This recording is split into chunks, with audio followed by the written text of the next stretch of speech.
Hi, this is Simon Tilley live from the London studio. American and other Western officials are concerned that a Vietnamese tungsten mine and refinery may come under Chinese control, potentially limiting access to a major source of the critical mineral outside China, according to sources familiar with the matter.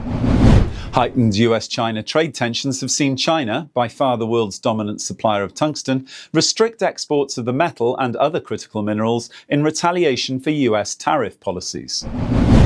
The Nguyen Phao complex in northern Vietnam is owned by Masan High-Tech Materials, a subsidiary of the Masan conglomerate, which has expressed interest in selling the asset, according to 5 sources.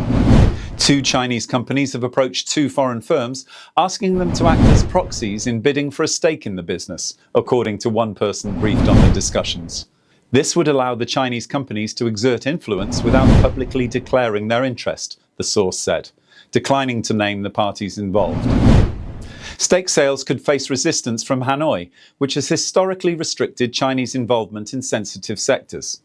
However, Vietnam has allowed large-scale Chinese investment in its manufacturing sector, and the 2 neighbours have jointly embarked on rail link projects that were once considered risky from a defence perspective by many Vietnamese. Masan and the US Embassy in Hanoi declined to comment. Vietnam's Environment Ministry, which oversees mining concessions, and China's Foreign Ministry did not respond to requests for comment. A US diplomat and other Western officials have visited the Nguyen Phao complex multiple times in recent months. According to one official, the visits were meant to show support, emphasizing Western interest in keeping the supply out of China's control. The Nguyen Phao mine is one of the largest outside China, producing almost all of the roughly 3,400 metric tons estimated to be extracted annually from Vietnam, which was the world's 2nd largest producer last year after China, according to the US Geological Survey.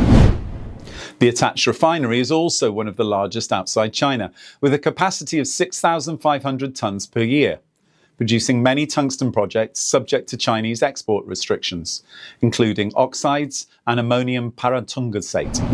It would be a concern if such an important refining operation were to be sold to a party not sharing the interests of Western industries, said Andrew Goledzinowski, a former Australian ambassador to Vietnam and advisor to EQ Resources, which processes the output of its Australian tungsten mine at Masan's refinery.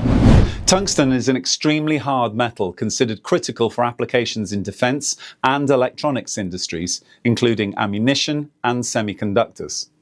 China, which accounted for 83% of global production in 2024, restricted exports in February, requiring companies to obtain licenses before shipping. Chinese exports of various tungsten products fell sharply in February and have only partially recovered. Exports were 17% lower in July compared with January. This drove prices of APT to record highs, up 71% China and 52% in Europe, compared to the start of the year, according to China Tungsten, an information provider. Tungsten from Vietnam accounted for 22% of US imports last year and 8% of Europe's imports, according to Project Blue, a mineral consultancy. Masan has struggled to make the complex profitable, and the business is not part of its core food processing and retail operations. The company sold its tungsten subsidiary in Germany last year. Meanwhile, relations between Washington and Hanoi have soured. This month, US President Donald Trump imposed 20% tariffs on Vietnamese goods without a final agreement with Hanoi.